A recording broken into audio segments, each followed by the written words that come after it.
there is then the issue of people having influence. So we saw during the last presidential race, people like Joe Rogan, other people with very large podcasts, big audiences were presumably very influential just because the sheer size.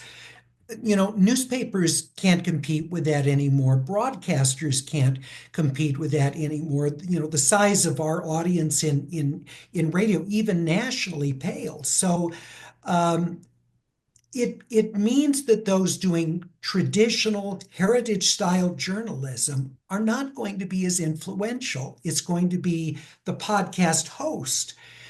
Right. What does Well, that mean for our political future?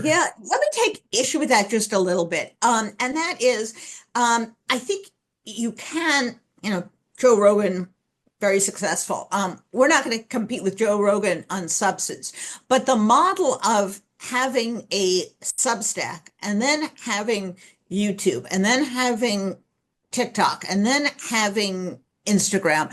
We want to be everywhere that potential readers, viewers, listeners are, and having podcasts. And I think frankly, the Democratic Party and democracy advocates and mainstream media made the mistake of simply sitting back and saying the voters, the readers will come to us. And now I think we have to be much more deliberate in finding out where people are. People under the age of 50 simply don't subscribe to newspapers, but they do follow TikTok. They do follow YouTube. So we have to be there too. And although they may not get the full story, they will get what we hope is enough of the full story that they'll then click through, be able to follow what we're doing.